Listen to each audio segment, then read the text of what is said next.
Eu lembro até hoje quando lançou o episódio piloto de Digital Circus pela primeira vez. E eu vi o episódio através de uma fã dublagem na época, né? Porque não tinha dublagem ainda pelo maravilhoso Guilherme Briggs fazendo Caim. Jack, você tá fazendo o que aí? Eu já te falei que ser comido por você é um sonho meu. Mas que som esquisito, hein? Gostei. Eu lembro que na época, quando eu vi a fã dublagem, eu não tenho certeza qual fã dublagem foi que eu assisti, mas eu lembro que quando eu vi o episódio piloto na época, eu pensei, nossa, que legal essa série, né? Ela é colorida, tem uma garota palhaça e tal, hahaha, que engraçado, quem se lembra desse meme? Eu queria que garotas palhaço fossem uma raça real de pessoas. A pele inteira delas é branca, o nariz de palhaço é natural. Só que aí depois disso, eu só esqueci a série, deixei de lado, parei de pesquisar e tal. Aí quando lançou o episódio 2, eu voltei a me apaixonar na série de novo. E do episódio 2 pra cá, eu venho acompanhando o lançamento de cada episódio, sempre vendo dias após o lançamento ou no mesmo dia que eles lançam. E é bizarro parar pra pensar como uma série tão simples, né, sobre uns humanos ficando presos num mundo digital e precisando passar por aventuras e conseguir viver ali dentro, consegue ser tão boa e tão divertida. Parando pra refletir hoje em dia com um cérebro e pensamentos diferentes de anos atrás, né? Porque quando eu vi a série pela primeira vez eu tinha tipo uns 15 anos e hoje eu tenho 18. Digital Circus não é uma série sobre as aventuras que o Caim faz ou sobre um mundo digital que as pessoas ficaram presas e estão tentando sair. Na verdade, Digital Circus é uma série sobre os personagens, cara. E não necessariamente sobre os personagens em si, mas sobre pessoas. Sobre o Jax, Pomni, Hagatha, Subol, Gangle, Kingo. E é engraçado que quando você para pra refletir, o círculo digital na série, ele serve mais como o cenário que acaba servindo de gatilho pros eventos que acontecem relacionados aos personagens, fazendo eles se abrirem. Eu tinha sonhos e objetivos. Eu só queria conseguir deixar minha marca no mundo, em algum lugar. Me fala, como é que eu vou conseguir abrir mão disso? Você deixou a sua marca na minha vida. Discutirem.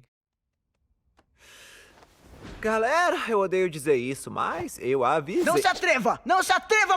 Não comece a dizer essa frase como se você não estivesse tentando prender a gente aqui pra sempre. Podia ter acontecido qualquer coisa quando apertassem os botões, não importa. Mas parecia importar muito quando você apertou. E se você tivesse estragado nossa única chance de E fugir? se o Abel fosse mesmo do mal? E se a gente acabasse preso no vácuo? E se?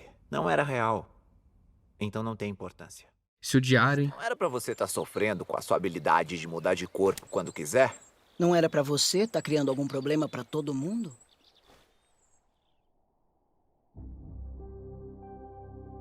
Do que ele ser necessariamente o problema em si naquele mundo. Claro, você pode escutar isso que eu acabei de falar e pensar que não, o foco da série é os personagens procurando uma saída e etc. Mas se for parar para reassistir a série, você vai perceber que, tá, o episódio 1 é o piloto. Ele apresenta todos os personagens sem se aprofundar muito neles. Apresenta o círculo digital, cria mistérios para te fisgar na série e dá um gostinho de como é procurar pela saída no círculo. Ok, então o episódio piloto ele apresenta todo mundo, os personagens e a protagonista buscando a saída do círculo digital, mas no máximo chegando ao Void. Tivemos um pouco de progresso na busca pela saída. Mas aí do episódio 2 até o 8, os personagens meio que param de buscar uma saída, né? A série começa a focar totalmente em desenvolver os seus personagens e acaba deixando a saída totalmente de lado. Claro, tem o episódio 7, onde o foco dos personagens é buscar a saída do circo, mas no final era só uma aventura do Caim, então pra mim não conta. E é isso, a série meio que para de se importar com a saída do circo e passa só a desenvolver seus personagens.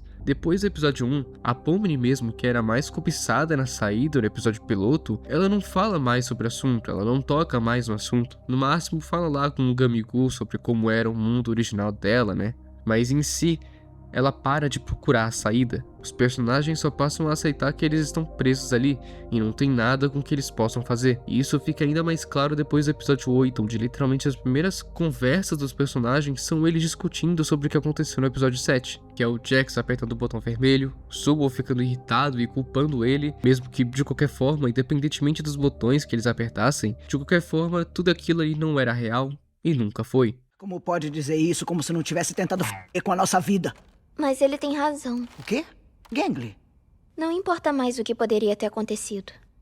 A gente podia passar o dia inteiro discutindo e se magoando, mas isso não vai ajudar ninguém.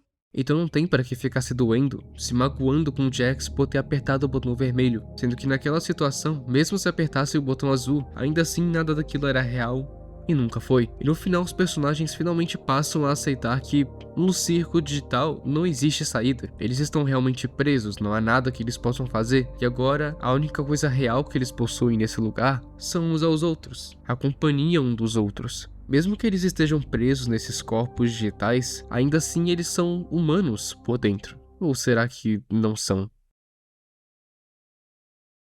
Existem muitas teorias na comunidade que buscam solucionar o que os humanos dentro de Digital Circus realmente são. Há quem acredita que os personagens estão com seus corpos presos em algum tipo de cápsula ou prisão, enquanto usam aquele headset que os mantém ligados ao circo digital. Já outros, inclusive eu, acreditam que quando os personagens colocaram os headsets pela primeira vez, um escaneamento cerebral ocorreu na cabeça deles, e consequentemente, esses arquivos de scan cerebral se incorporaram dentro do programa do Digital Circus. E assim, um novo personagem surgiu naquele mundo. Enquanto isso, o humano por trás do Jax, Pomni e outros personagens estão vivendo suas vidas normalmente no mundo real, enquanto suas cópias estão tendo que lidar e conviver com o circo digital. Na minha opinião, para o Digital Circus existir, ele precisa estar sendo executado em algum lugar, em algum computador. Só que é muito estranho pensar que a CIA deixou um computador rodando o circo digital por mais de 10 anos. Isso me faz pensar também que não existe saída desse circo. Na minha visão, a abstração aqui no circo digital é literalmente como se fosse um bug,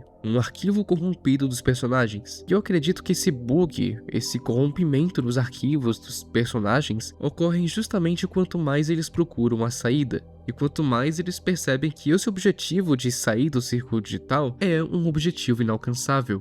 Como você disse, buscar um objetivo inalcançável faz a gente perder a cabeça. E ficar tentando alcançar um objetivo inalcançável começa a fazer você perder a cabeça. E cedo ou tarde você começa a se perguntar o propósito de tudo e começa a esquecer quem você é e o motivo de você estar vivo. E quando você chega no seu limite, pode acontecer uma coisa muito horrível. Ah, mas a gente não tem que lidar com esse tipo de coisa hoje. E, sobretudo, as aventuras servem para deixar nossas mentes saudáveis e estimuladas. Ainda bem que tudo isso aqui é um sonho, não é, Pomni?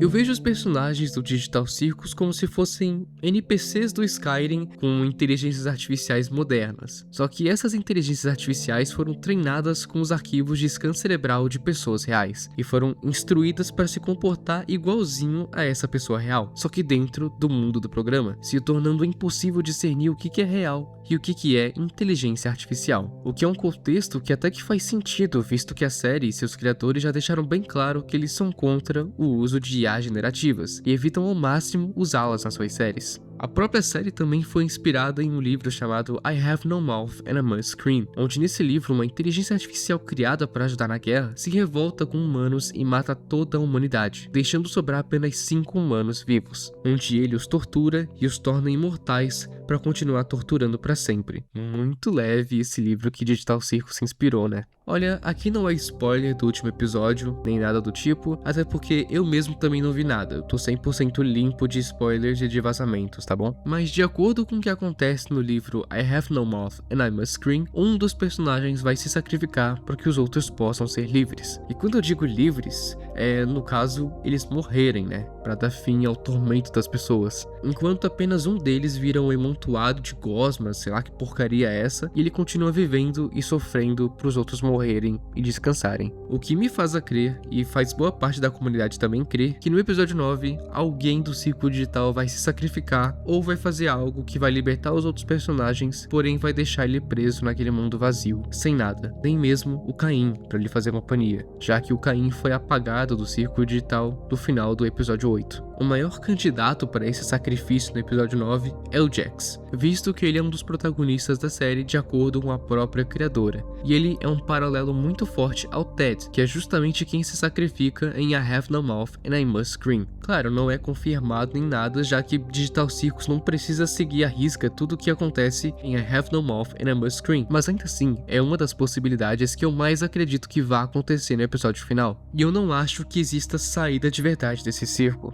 Pra mim, as pessoas reais por trás dos personagens estão vivendo as suas vidas tranquilamente, e eles são só cópias dos cérebros deles presos em um programa digital. Então, na minha visão, a única saída para esses personagens é se de alguma forma eles conseguirem parar o programa do circo digital, já que, teoricamente, pro circo digital estar de pé, ele tem que estar sendo executado em algum computador por aí. Provavelmente, esse mesmo computador que aparece no final do episódio piloto. Então, se eles conseguirem de alguma forma parar o programa do circo digital, parar de executar ele, o mundo 3D ali no programa iria sumir, iria ser liberado da memória do computador e, consequentemente, eles também vão deixar de existir. Todos os bytes de dados, todos os pensamentos que tiveram, todos os laços que essas IAs criaram entre si vão deixar de ser reais em instantes quando o programa parar de ser executado ou ser excluído. Mesmo que eles tentem ao máximo ser humanos, eles não podem ser de verdade, podem apenas simular, igual uma inteligência artificial faz.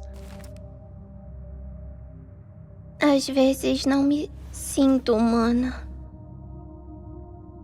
Eles tentam ao máximo ser humanos, ter humanidade naquele lugar, mas infelizmente eles estão presos a regras, presos a um mundo nas quais eles não têm controle algum. Um mundo que não deixa eles serem o que eles querem ser de verdade. Um mundo falso, inventado, criado para tentar satisfazer eles com um entretenimento barato, mas que nunca funciona. Porque quem comanda isso não entende o que está fazendo, não sabe como tratar direitos humanos, porque ele não é humano. E parece que o episódio 9 foi vazado, né? Não levem o que eu vou falar agora como verdade absoluta do que aconteceu, tá? Mas pelo pouco de informação que chegou até mim, aparentemente alguém lá dos dubladores ou alguém do estúdio de dublagem e tradução da série pro português acabou sendo hackeado e os hackers tiveram acesso ao episódio 9 inteiro e dublado em português. Não sei se teve em outras línguas, não sei se vazou em MP4 junto, se foi só o áudio da série mesmo. E eu, obviamente, não vou divulgar nesse vídeo imagens, áudios, spoilers e nem nada relacionado ao Digital Circus, o último ato. Até porque eu também não vi vazamentos até agora, não fui atrás e não tô interessado de ir atrás desses vazamentos, porque eu já comprei um ingresso para ir ver no cinema bonitinho e eu também quero ter a experiência de descobrir tudo pela primeira vez. Eu não vou conseguir ver no dia 4, que é o primeiro dia de estreia, né? Vou acabar vendo só o dia 6, que é no sábado, e eu pensei que eu ia ter que começar minha jornada de evitar spoilers da série só a partir do dia 4, mas não, é a partir de agora mesmo, agorinha mesmo, que vazaram, né? E se você também quer evitar spoilers da série, até você poder ver no dia 19 de junho ou outro dia aí, né? Aqui vai as minhas dicas. Primeiro, evite ao máximo o Twitter. O Twitter é a rede social mais fácil de vazamentos, spoilers e imagens serem divulgadas e circularem por muito tempo. Porque essa rede social, ela é meio livre até demais, né? Pra quem usa com frequência sabe que não é difícil achar filmes completos sendo postados lá no foda-se. Segundo, destreine os seus algoritmos de rede social, YouTube e tudo mais, para evitar que eles mandem conteúdo relacionado a Digital Circus e, consequentemente, os spoilers e vazamentos. Para fazer isso, basta parar de clicar em vídeos sobre o tema Digital Circus, parar de falar sobre Digital Circus, evitar sequer escrever o nome da série, já que hoje em dia tudo que você faz, o seu celular fica analisando o que você escreve, analisando suas mensagens, e se você ficar falando sobre a série, as redes sociais vão inevitavelmente te recomendar conteúdo sobre isso, e eventualmente você vai receber spoiler. Então essas são todas as minhas dicas que eu consegui pensar aqui na hora de escrever esse roteiro. Logo logo tá chegando aí Digital Circus 9 nos cinemas e também no YouTube pra todo mundo ver. Eu já comprei meu ingresso, tô aguardando aí dia 6 pra poder ver. E não se preocupem, eu não vou tocar no tema da série de novo antes de dia 19. Não vai ter spoiler do episódio final aqui nesse canal. Não vai ter nada relacionado a Digital Circus até que o episódio 9 seja lançado no YouTube, tá bom? Eu vou só voltar a comentar sobre a série depois que lançar no YouTube. E aí sim, eu vou poder voltar a falar sobre a série. Bom, muito obrigado por assistir esse vídeo, dá like e se inscreve se você gostou aqui da forma como eu apresento conteúdo, e até mais.